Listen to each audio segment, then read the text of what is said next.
Live? Yes, we are. How are you, Manisha? Great. How are you, Vani? Yeah, no, it's good Thursday to be having a lovely conversation about marketing. Marketing always, hello, folks, everyone who's joining us, joining me and Manisha today, welcome. I'm Vani Kola from Kalaari Capital. Today, we will do an episode on marketing from scratch.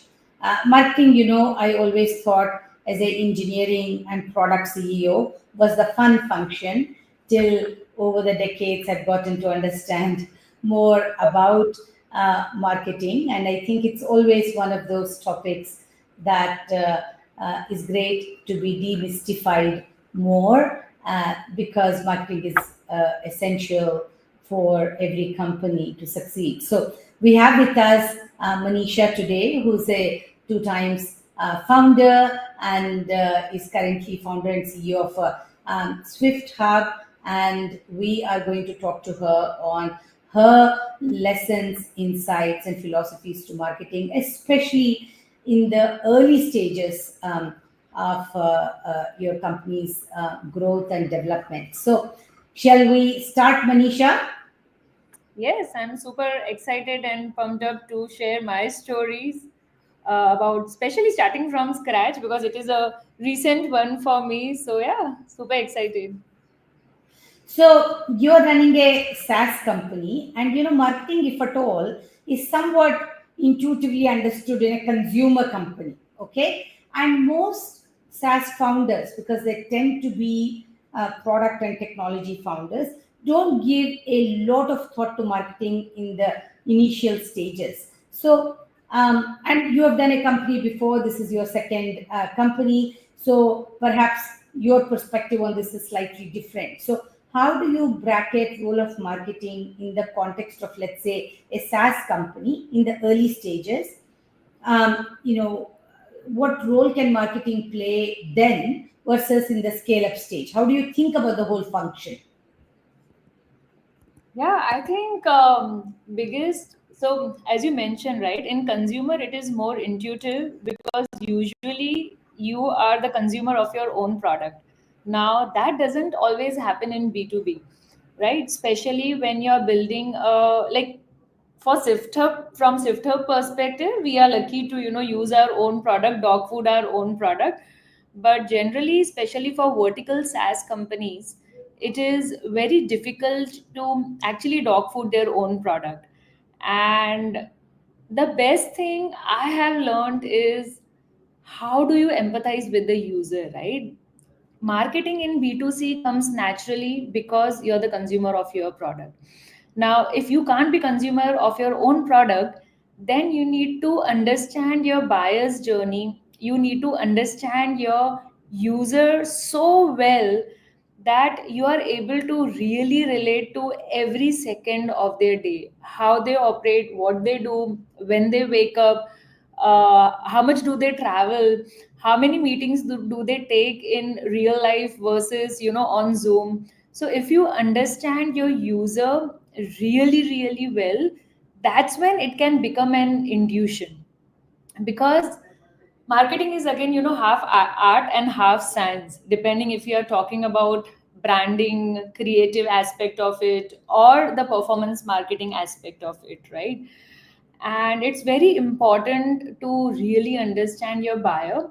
And that's what I did, really, when I started SiftHub. Before even I started SiftHub, I actually spoke to around 200 users. And I'll quickly tell you what SiftHub does. So basically, we are an AI sales engineer. We help sales teams and pre-sales teams to close deals faster. And this is with easy access to knowledge and context, which is usually spread across multiple tools in the company. So when I was thinking of starting up again, I was very clear that I want to start in the enterprise search and content generation space because that's the problem I had felt personally.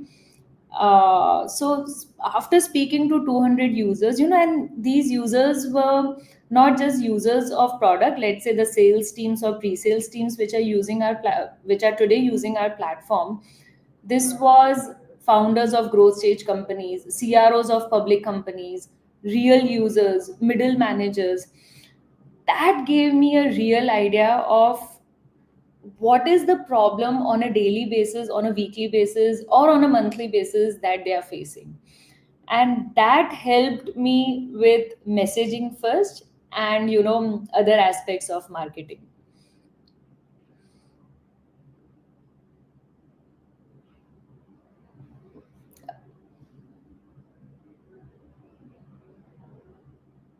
Money on mute. Yeah, I know. I just realized. Manisha, you said knowing your user, right? Now, in a consumer company, the user and the buyer typically, maybe not 100% of the time, but at least 95% of the time are the same. But in a SaaS company, the buyer and the user may be different, right? So I just want you to talk about that nuance, or how do you market to the user? How do you market to the buyer? Yeah. Very good question and very tough one, honestly. There are different category of SaaS tools, right? You have dev tools, sales tools, marketing stack, product tools, and so on. So depending on which category you're building in, your marketing strategy will completely change. For example, if you're building a dev tool, usually it is a PL, like it's a bottoms up sales. Look at the companies like these companies like Cursor, Bolt, Lovable, right? I mean, the way they are reaching 50 million, 100 million ARR in just a couple of years is mesmerizing. And that is PLG motion. When it comes to the entire engineering, developers, product kind of people, we have usually seen that PLG motion works. But when it comes to sales and, let's say, sales teams, right? A seller hates trying out new tools. I mean, anyways, they are bombarded with so many tools in their daily lives. They use CRM, like they use Salesforce, which almost no one likes using it. Then they would use, for knowledge bases, they would use Google Drive, their Zendesk. Then they would use a Gong kind of a platform to help them record calls and understand customer sentiments. So they anyways use so many tools that generally they don't feel like going and trying out new tools. So they are curious about their customers, but they are not curious about technology. While in developers, it is the other way around. Developers are usually so much into tech that they're always curious about new technology. And that's where PLG motion works there. That's where your user and buyers are usually the same. And once obviously PLG motion works for a company, then they plan to go up market, where your buyer and user changes, because the buyer in that case would be a CTO versus a user would be an engineer, right? Now, in case of categories where it is a complete top-down sale, your user and buyer will always be different. Like most of the times, it will always be different unless you're just building a platform for a CXO or a CRO, which is usually less common. In that case, you have to prioritize different messaging for different channels. And the way we did this is, when I started SiftHub, I the first person which I hired in marketing. This is just in 3 or 4 months of me starting SiftHub. We had not even launched the product yet, and thanks to Pranay, my investor from Z47, he has done marketing for Freshworks, and he really knows what works, what doesn't work. So he has always been my brainstorming buddy when it comes to marketing. So we hired the first person in 3 4 months, as Sanjana is her name, and she was helping us with everything around messaging, because in early days your messaging has to keep on iterating very fast. Like every 2 3 calls you are having with your user, with your buyer, you need to see what are the words they are using, what are the terminologies they are using, and you need to update your messaging accordingly. So depending on the channel, we decided, okay, today first, are we going to talk to a CRO, or we are going to talk to a seller or a sales engineer? Accordingly, the message has to change. Now, let's say if a middle manager is going to buy our product, when they go to the website, are they able to relate to how we are going to help their teams? Maybe not just them, but also their teams to improve efficiency. So, and let's say if we are going for a CRO dinner, the messaging will completely change, right? If we are going for an executive roundtable, we will have a different messaging. The theme will be very common. The theme will always be around the mission and vision of the company, but the benefits or the ROI, for example, you show it to your user or buyer, will always change. And yeah, it's a very tricky situation, especially when it comes to a channel like website, because on website your buyer will also go to your website, the user will also go to the website, right? So it always becomes very tricky. How do you want to balance it out, that even a buyer understands, a CRO understands that what you do, how you're going to help his or her team, and a user also understands, oh, this is something I really need. So you come from a tech background, and at some level, there is a lot of deep tech into the product that you're building, and marketing as a function. Was it something that came to you intuitive, because that's not like your core training when you first got started, even with LogiNext, and then of course now with SwiftHub. But or did you have to build muzzle for it, and learn it, the hard way? And can you explain how you decoded what you know and balance that with building your early marketing team? You talked about your team a little bit, but Yeah. how did your own insight and learning and priority evolve over time? Yeah, totally. No, it was honestly, I would say it was combination of both. When I was first starting up, I mean, there were two phases for me when it comes to marketing, as a like as a framework or as intuition. And the two phases were before talking to those 200 users versus after talking to these 200 people, right? So it's a combination of both. And I knew I will have to work extra hard to get this right, because there's some science part of marketing which I didn't want to reinvent the wheel on, and where you can't even use your intuition. So I really worked hard, and again, as I mentioned, Pranay has been my brainstorming buddy. What I have done is I have surrounded myself with advisors, some are CROs, and then some are marketing folks who I keep on brainstorming things with. And why I knew from day one that it is really important to start focusing on marketing or messaging from day one is mostly from the lesson I learned from my first startup. So it's a myth, I'll tell you, that if product is good, people will just come. As first time founders, you always think that you want to just focus on building a great product, and then people are waiting for this. You will have a flood of people coming in, and they would want to try your product, but that doesn't happen, right? I mean, and especially these The days. product will sell itself. Build a great product, they'll line up and buy it. Exactly, that happens, but that is like maybe 1 in 10,000 products. It feels So like it happens. I think there's a lot that happens in the background. exactly, yeah, it's never an overnight success. Yeah, yeah.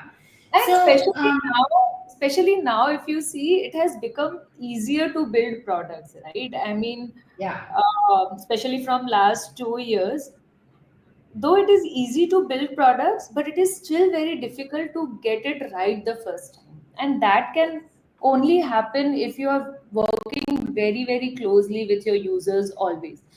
Before you build anything, you have to really understand the core problem that they are facing. So just Yeah, going back, it's gotten easier to build product and will get even more easier, right, Manisha, with the, you know, agentic AI and whatnot.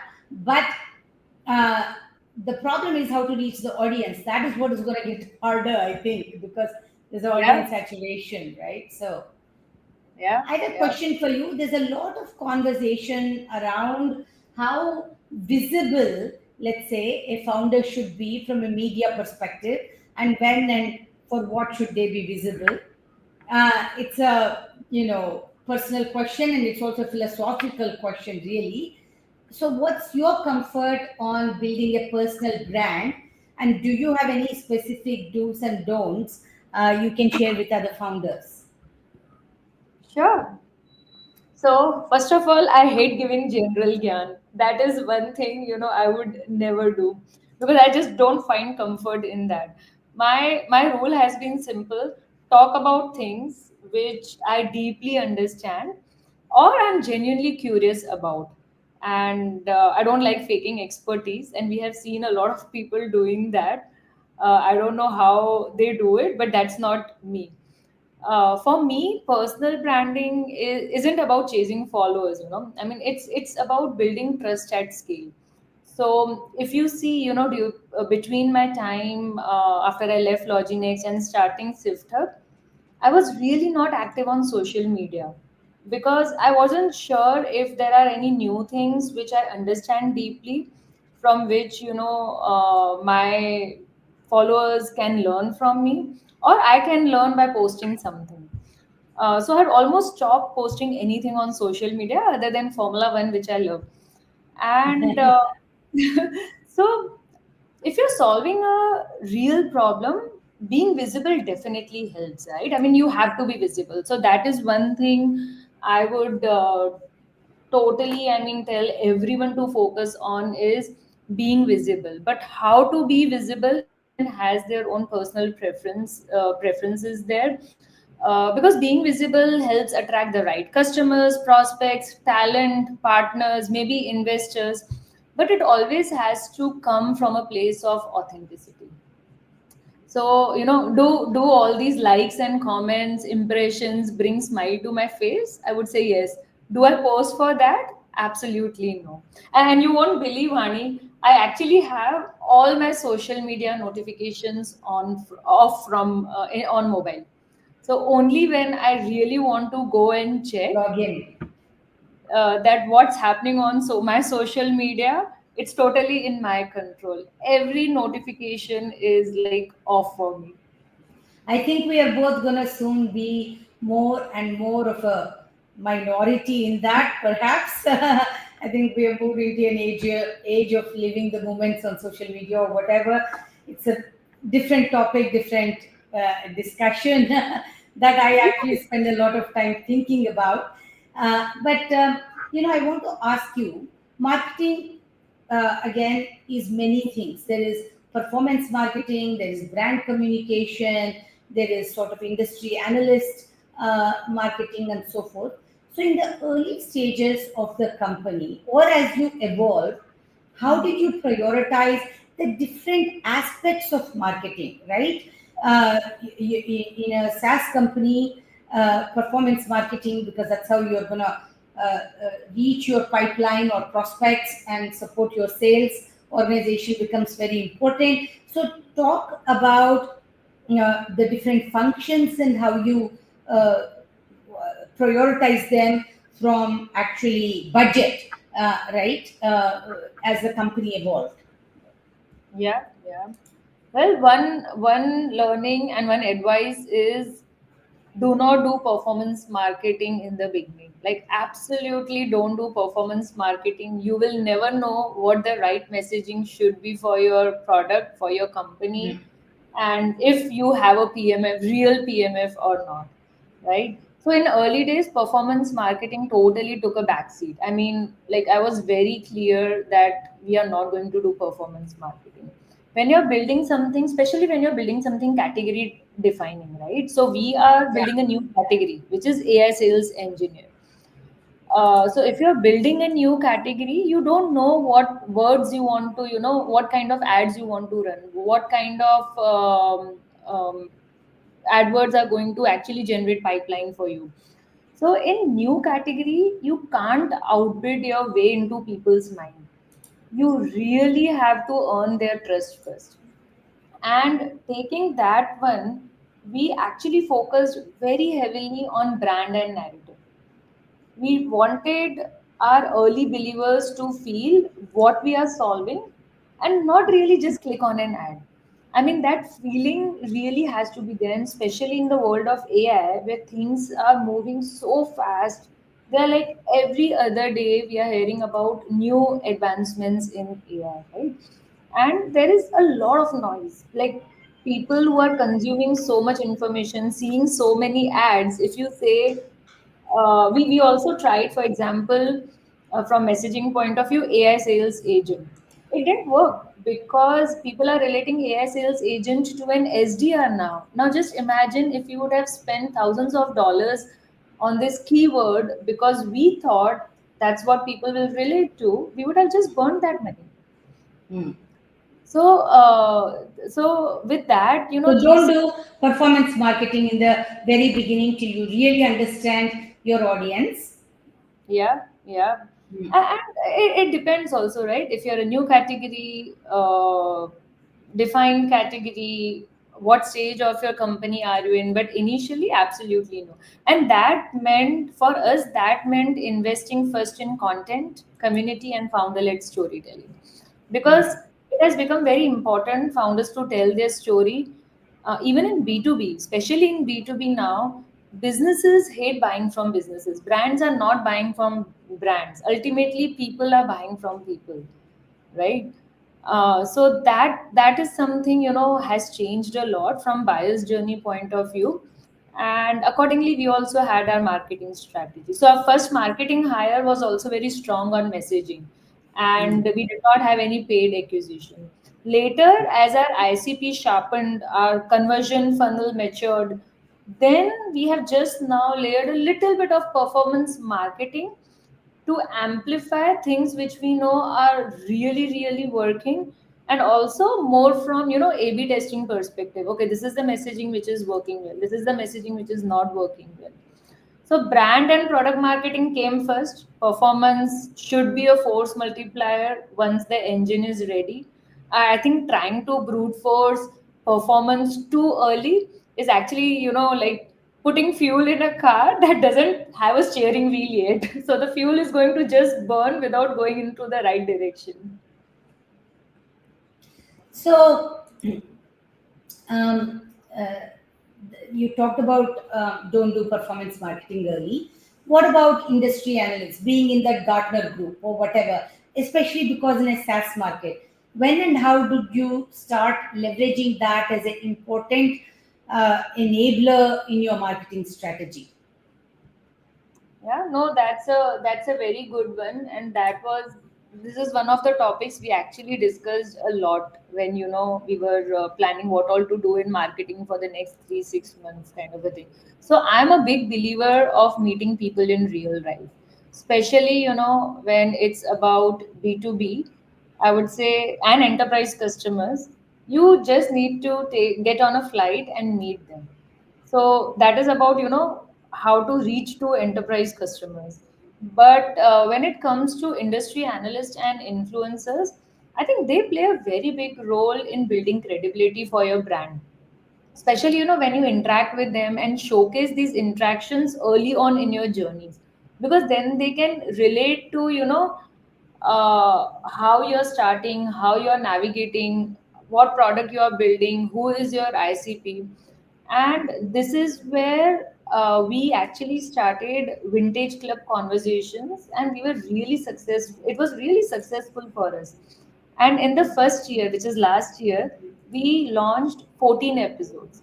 So these are basically Vintage Club Conversation is a podcast that we run with CROs. CROs are revenue leaders. So we had people, we had a very senior Gartner analyst also come on that podcast, mostly CROs.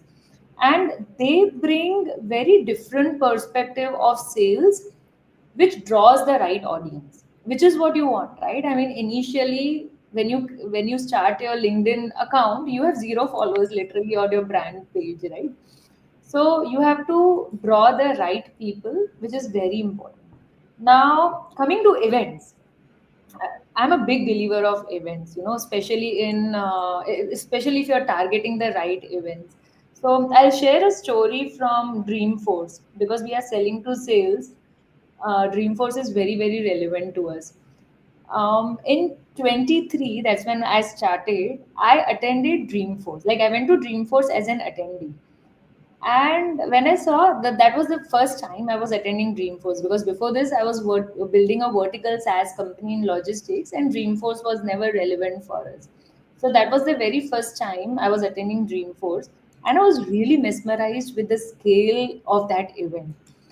After I left there, my like I literally shared this dream with my team, and the team was just 6 7 people then, right? That we want to have a booth, we want to become sponsors in 2024, and And we so, how many years after you attended would that be? The following year or one follow on year 1 year. follow on year? Yeah, yeah. So we were actually last year we were sponsors at Dreamforce, and we were the youngest company to sponsor Dreamforce. It was an audacious and very bold goal, Okay, so but I'm gonna ask you a question. How much was the investment to do that? So we all I'm take not risks quite. every day. It was a big uh, one. but it was well worth it. I mean, it wasn't just, I'm gonna spend this money because, I'm the CEO, I have latitude to spend it. But it was a big investment. Uh, Most early stage companies won't do that, but you think it was worth the money for you. Yeah, it was. See, there were multiple aspects. Now, when a company starts scaling a lot, everything is Excel sheet, right? In terms of, okay, if we are going to this event, how many leads we are really scanning, how many MQLs we are getting, how many SQLs we are getting, what is the conversion rate, which totally makes sense because you're doing a lot of events. At our stage, there's brand is something that you cannot measure in early days very accurately. So sometimes you have to take that gut call, go with your gut, go with your instincts, and have audacious goals. Sometimes I think it's totally okay. But it Yeah. paid off in a big way for our brand especially. Well, you're a big fan of Formula One, so audacious goals must come kind of by nature to Yeah. you. Manisha, one of the audience, uh, Jitu, has a question on which platforms do you suggest for performance marketing for SaaS? Maybe you know the answer, you don't. I don't know the answer, what you should use as a platform for performance marketing, but maybe you do. So as I mentioned, we have not gone very big on performance marketing. We are focusing a lot on brand and messaging and doing organic marketing. Uh, I've heard quite a few platforms are good. Marketo being one, Factors.ai being another one. That's one platform which a lot of founders in my circle also use. And then again, marketing stack, even for performance marketing, it's a big stack. It is not just one tool, right? It's a combination of multiple tools. Like, I mean, for example, if you're doing LinkedIn ads versus Google ads, or drip marketing, or if you're sending, let's say you're doing email campaigns. So it totally depends on what you're prioritizing first, and then going deciding the tool on that basis. Yeah, yeah. Okay, there is one more question I'll ask, and then I want to get back to a question I have. And this is from Ayushi. What's your take on building for a niche versus broad based in early stage SaaS company, I suppose, marketing? Yeah. Sure. I'm a big believer of building for a niche, but knowing that it is a big market. Right now, how that played out, why is that important? Because see, every SaaS category today is crowded, right? Every you go to in any category, you will find at least if not 50, if not 100, 200, at least 50 tools in that category. So every SaaS category is crowded. If you have to differentiate yourself from existing players, you have to do one thing so well which is important to your user or your buyer. You have to do that one thing so well, put all your focus on that even if, let's say, a Salesforce provides what we are doing, even if they start providing, we are so confident that what we are doing today, no one can do better than us. So starting with a niche, building your credibility, having your customers trust you, and then going a little broader, and then taking the adjacent use cases. But initially have that clarity that the market, the TAM for this is big. Generally, it is not, it shouldn't be like, it's a niche category and the market is small. So that's the kind of balance I would look at. So these days, we can't go by an hour without somebody bringing up the word, the two-letter word AI, right? so, so I have to ask you this: how has AI impacted your product and has impacted you personally, and has it changed your company's priorities or productivity in some ways that's uh, uh, truly insightful? Yeah. Well, that's, I think, the most interesting one. I think if I start counting how many times I say I in a day and put at just $10 for each time I say it, I'll definitely be a millionaire by now. So the way it has impacted not just me, the way it has impacted everyone, the way people think, the way people work has completely changed. Like in my previous startup, honestly, I think I was maybe spending 10% of my time in research overall. But today, I have to literally spend more than 30-40% of my time goes in research. And one might think, is it like spending 2, 3, 4 hours every day? Is it waste of time? But what I feel is every minute I spend, I'm actually saving 5-10 minutes for every minute I'm spending. So why not? And this is something I wrote about on LinkedIn also recently. I think I wear four different hats, and fifth one is what my HR Apurva added. I'll talk about that. So I wear different hats when it comes to AI. First is student, right? I mean, with every AI launch, the definition of what is possible completely changes. So it requires you to be really, really curious, like crazily curious student to keep up with what is happening in AI. The second one is being a teacher or a guide, right? Now, being able to teach someone or explain it to someone, that's a true test of mastery. Like, do you really understand that? We are the gateway for AI adoptions in sales engineering, right? For sales teams and pre-sales teams. So it is totally our responsibility to show our customers what is possible. That is the second hat. The third hat is being a builder, right? Now stitching SiftHub with what's happening around it, be it MCP, GPT, 4.1 launch or VO2 launch. There's just so many things happening. We always, as a builder, I have to make sure that I'm always ahead of the curve, and the product team, engineering team is on their toes, and we are implementing all the latest things which are happening to ultimately improve the productivity of the sellers. And the last one is advocate. I mean, it's not hard to advocate for AI, I think, once you have seen the magic yourself. I mean, I'm always nudging my team all the time to multiply their productivity with AI.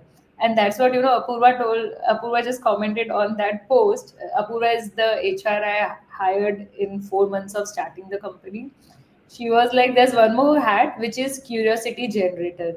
Like, I keep on sharing so many things, my personal experiences with the entire team, that everyone becomes curious and they would also try the same or similar things, and it would work like a magic for them.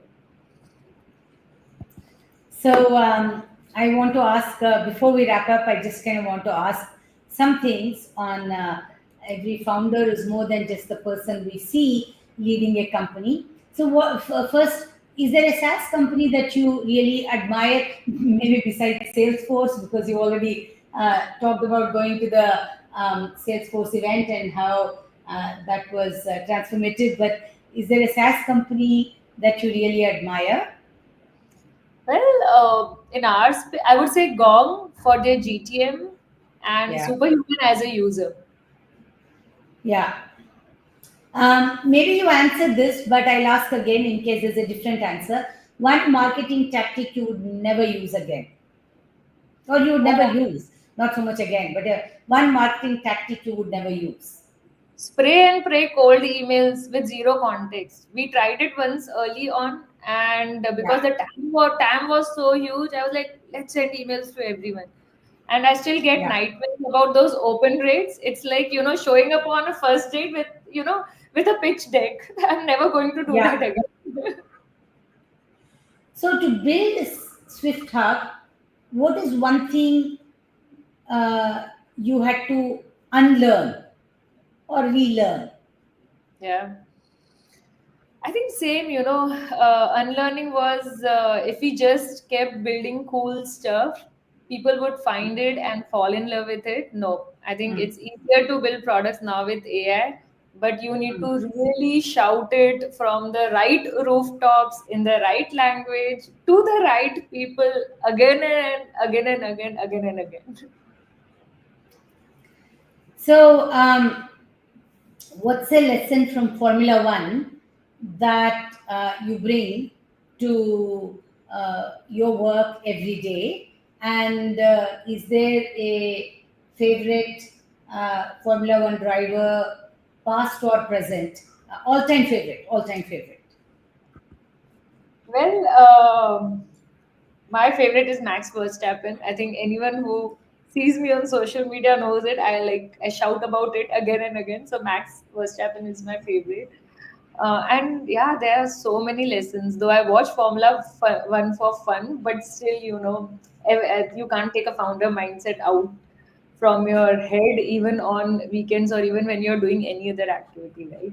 I think in F1, every race counts, but it's the championship you are after. I mean, you might win one race, you might lose a race, but it doesn't matter because after every race, what it happens is, I mean, there are points given to every driver in every race, right? And then all the points are added together for championship. And after every race, the team goes back, upgrades the engine, tweaks the strategy, shows up again on the track, best way. So startups, I think, are the same. You will have good months, good quarters, bad quarters, but it's how you learn, iterate, and come back stronger that defines the journey. I think one race should not make or break you, but how you show up after that, that's what I think separates the podium finishers like Max Verstappen from others in the behind Max Verstappen. So if you weren't an entrepreneur, you would be a Formula One what? Driver, car designer. There's a whole team there. Uh, so what would you be in your Formula One world? I would be a driver. I like control of steering wheel. So forever the entrepreneur, right? So or founder rather. So this was a great conversation, Manisha. And actually, I have one more question. If you don't mind, I'll ask you. What's the one thing we don't talk enough about as women founders? Let's close with that because I rarely get to have enough women founders on my session. So since I have you, we talked about work, we talked about lots of things, but what's one thing we don't talk enough about? I think I think it's, and I'm sure Vani, you will also be able to relate to me because we have spoken about this in the past. I think it's okay to want power and not just make an impact. Women Yeah. are, I think, often celebrated for being empathetic leaders or mission driven founders, but ambition or power for us shouldn't feel like a dirty word. I think it's Mm. absolutely okay to be wanting power.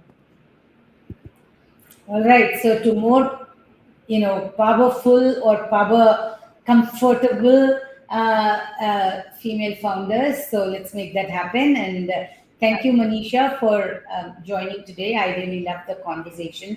Lots of nuggets, lots of insights, and thank you for making the time. Huh? And I, of course, want to see you tremendously successful and wish you the best in the team at SiftHub also. Thank you so much for having me, Vani. I think this is the first time I have spoken so deeply about how we are doing marketing at SiftHub. We'll save this, right? And there'll be times to go back and watch it for anyone on social media,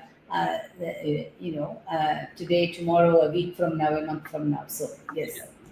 Great. Thank you. Thank you, everyone, for joining us. Appreciate that. Bye, Manisha.